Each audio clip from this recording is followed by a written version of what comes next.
नमस्कार दोस्तों, कोई भी परीक्षा की तैयारी बिना टेस्ट सीरीज के अधूरी होती है। अतः इसी संदर्भ में हमारे चैनल के द्वारा उत्तर प्रदेश पीसीएस के लिए टेस्ट सीरीज प्रारंभ की गई है, जिसका टेस्ट नंबर 1 आज आपके साथ डिस्कस किया जाएगा। पहला क्वेश्चन है, निम्नलिखित कथनों में से कौन सा कथन सत्य है? भगवान बुद्ध को ज्ञान की प्राप्ति बोधगया में फल्गु नदी के तट पर हुई थी। भगवान बुद्ध के द्वारा दिया गया प्रथम उपदेश जो सारनाथ में दिया था महाविनिष्क्रमण कहलाता है। भगवान बुद्ध के जन्म से संबंधित वस्तुओं में घोड़े को शामिल किया जाता है।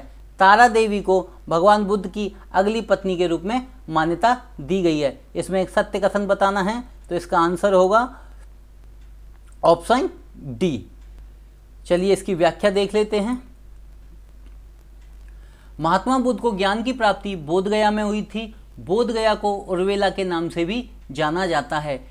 यह ज्ञान की प्राप्ति निरंजना नदी के तट पर हुई थी। उसके पश्चात वे मृगदाव अर्थात सारनाथ चले गए, जहां उन्होंने 5 ब्राह्मणों को पहला उपदेश दिया था। बौद्ध धर्म में धर्मचक्र परिवर्तन कहा जाता है। महात्मा बुद्ध की गृह त्याग की घटना को घोड़े के साथ जोड़ा जाता है, जबकि जन्म की घटना को कमल के फूल के साथ जोड़ा जाता है। तारा देवी भगवान बुद्ध की पत्नी के रूप में कल्पित की गई हैं। क्वेश्चन नंबर 2 देखते हैं। निम्नलिखित कथनों में से कौन सा कथन गलत है? आपको गलत कथन चूज करना है। क्षणिकवाद सिद्धांत बौद्ध धर्म का प्रमुख सिद्धांत है।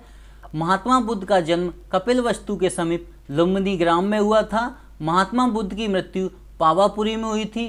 बौद्ध धर्म आत्मा के स्वरूप को शाश्वत नहीं मानता है। तो गलत आंसर बताना है, इसमें कौन सा गलत है? तो ऑप्शन सी इसमें गलत है। चलिए इसकी व्याख्या देख लेते हैं।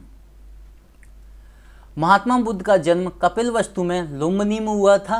बुद्ध की मृत्यु मल्ल जनपद के कुशीनगर राजधानी में हुई थी। बौद्ध धर्म के प्रमुख सिद्धांतों में प्रतित्व समुत्पाद, क्षणिकवाद तथा क्षणभंगुरवाद हैं। बौद्ध धर्म आत्मा के स्वरूप को शाश्वत नहीं मानता है। वह मानता है कि प्रत्येक वस्तु क्षण प्रतिक्षण बदलती रहती है। अतः बौद्ध धर्म आत्मा को स्वीकार नहीं करता। चलिए क्वेश्चन नंबर 3 पढ़ते हैं। बौद्ध धर्म 4 आर्य सत्यों में विश्वास करता है। बौद्ध धर्म पुनर्जन्म में विश्वास करता है। बौद्ध धर्म चौथी बौद्ध संगति में हीनयान एवं महायान 2 भागों में बट गया। बौद्ध धर्म के अनुसार वेदों की रचना ईश्वर ने नहीं बल्कि मनुष्य के द्वारा की गई है। अतः यह अपरुषीय नहीं है। अपरुषीय मतलब ईश्वरीय नहीं है। कौन सा कथन सत्य है? तो इसका आंसर है ऑप्शन डी, इसका आंसर है ऑप्शन ए। इसके चारों कथन सत्य हैं। तो इसको आपको याद रखना है कि इसके चारों कथन सत्य हैं। इसका आंसर होगा ऑप्शन ए। चलिए इसकी व्याख्या देखते हैं।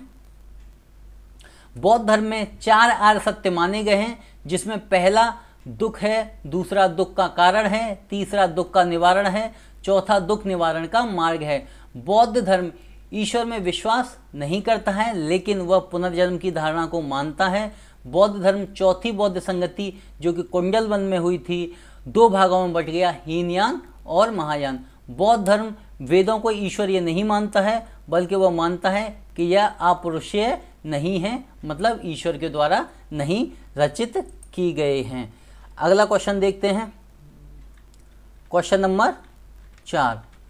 क्वेश्चन नंबर 4 यह क्वेश्चन हम पहले ही डिस्कस कर चुके हैं, इसलिए ये स्किप करते हैं। क्वेश्चन नंबर 5 को पढ़ते हैं। क्वेश्चन नंबर 5, निम्नलिखित कथनों में से कौन सा कथन सही नहीं है? प्रथम बौद्ध संगति राजगृह में अशोक के शासनकाल में हुई थी। दूसरी बौद्ध संगति कालाशोक के शासनकाल में वैशाली में हुई थी।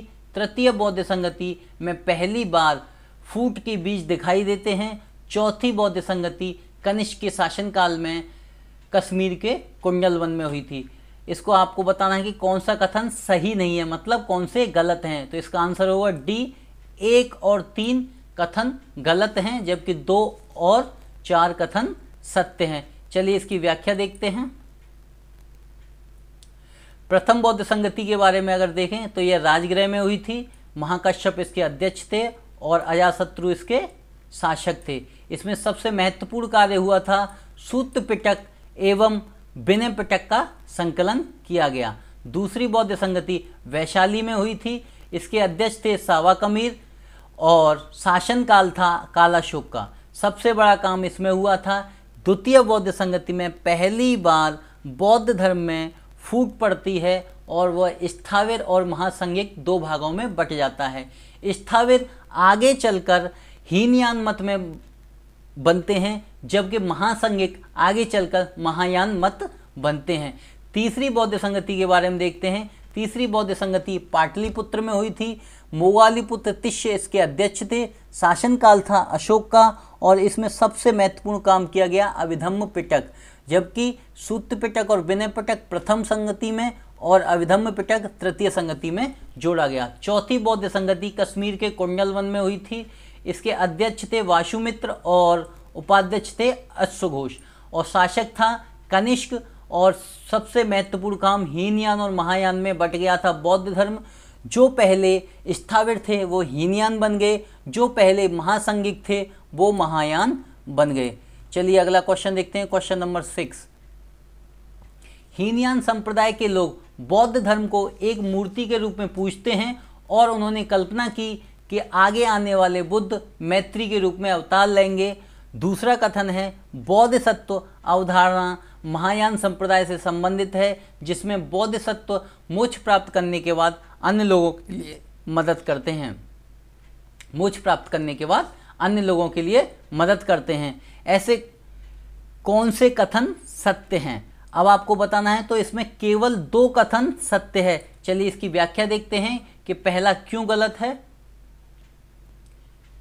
हीनयान संप्रदाय परिवर्तन का विरोधी है और वह बौद्ध धर्म के उन सिद्धांतों को मानता है जो बौद्ध द्वारा बताए गए हैं। वह किसी भी प्रकार की मूर्ति पूजा में विश्वास नहीं करते, यानी कि हीनयान मूर्ति पूजा में विश्वास नहीं करते, बल्कि उनका मानना है भगवान बुद्ध ही अंतिम थे, जो कि बौद्ध धर्म के रूप में उन्होंने अपने दार्शनिक सिद्धांत दिए। महायान मत बौद्ध धर्म में एक परिवर्तनशील मत के रूप में जाना जाता है। उन्होंने भगवान बुद्ध को मूर्ति पूजा के रूप में स्वीकार किया और उनका मानना है कि अवसर के अनुसार जो भी अच्छा है उसे अपना लेना चाहिए। इसी संदर्भ में वह बोधिसत्व की अवधारणा को अपनाता है। बोधिसत्व मोक्ष प्राप्त करने के बाद अन्य लोगों के जीवन में मदद करते हैं। अगला क्वेश्चन देखिए, अलार कलाम, रामपुत्र, नागार्जुन उपर्युक्त में से कौन भगवान बुद्ध के गुरु के रूप में प्रसिद्ध हैं? तो इसका आंसर होगा ऑप्शन ए 1 और 2।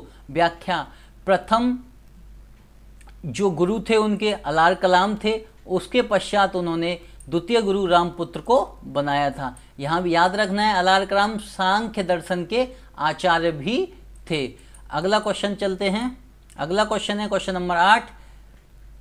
सैद्धांतिक एवं वैभाषिक संप्रदाय हीनयान संप्रदाय के थे और विज्ञानवाद और योगाचार संप्रदाय महायान संप्रदाय से संबंधित थे। इसमें से आपको बताना है कौन से कथन सत्य हैं। तो दोस्तों इसका आंसर होगा ऑप्शन सी, दोनों कथन सत्य हैं। चलिए इसकी व्याख्या देख लेते हैं। चौथी बौद्ध संगति के बाद बौद्ध धर्म हीनयान और महायान में बट गया था। आगे चलकर हीनयान 2 भागों में सैद्धांतिक और व्यवहारिक या वैभाषिक में बट गया, वहीं महायान आगे चलकर विज्ञानवाद और योगाचार संप्रदाय में बट गया था। अगला क्वेश्चन, क्वेश्चन नंबर 9। शून्यवाद के संस्थापक नागार्जुन थे। नागार्जुन के द्वारा माध्यमिक कार्य का पुस्तक लिखी गई थी। उपर्युक्त में से कौन से कथन सत्य हैं? केवल 1, केवल 2, दोनों कथन सत्य हैं। तो इसका आंसर होगा ऑप्शन सी, दोनों कथन सत्य हैं। इसकी व्याख्या देख लेते हैं। बौद्ध धर्म एक सिद्धांत के रूप में शून्यवाद की व्याख्या नागार्जुन के द्वारा की गई थी और उनकी पुस्तक माध्यमिक कार्य का थी और इसी पुस्तक में उन्होंने ये व्याख्या की थी। Question number 10। महात्मा बुद्ध ने सबसे पहले तपस्या और कालिक को अपना अनुयायी बनाया था। महात्मा बुद्ध ने सबसे अधिक उपदेश कौशल की राजधानी श्रावस्ती में दिए थे। और तीसरा है महात्मा बुद्ध के द्वारा अंतिम उपदेश सुबुद्ध को दिया गया था। आपको बताना है कि उपर्युक्त में से कौन से कथन सत्य हैं। तो इसके ऑप्शंस हैं ऑप्शन ए 1, 2, 3। तो इसका आंसर यही है ऑप्शन 1, यानी कि तीनों कथन सत्य हैं। चलो इसकी व्याख्या देख लेते हैं। तीनों कथन सही हैं। महात्मा बुद्ध ने उर्वेला यानी बोधगया में ज्ञान प्राप्ति के बाद तपस्या और कालिक को अपना प्रथम अनुयायी बनाया था। उसके बाद वो सारनाथ गए, जहां उन्होंने 5 ब्राह्मणों को पहला उपदेश दिया था। महात्मा बुद्ध ने श्रावस्ती में सबसे अधिक उपदेश दिए थे, और जब वो उनका जीवन का अंतिम समय था, जहां पावापुरी के कुशीनगर में वो रह रहे थे, उस समय उन्होंने सुबुद्ध को अंतिम उपदेश दिया था। इस प्रकार महात्मा बुद्ध ने अंतिम उपदेश सुबुद्ध को दिया था, जबकि प्रारंभिक उपदेश तपस्या और कालिक को दिया था।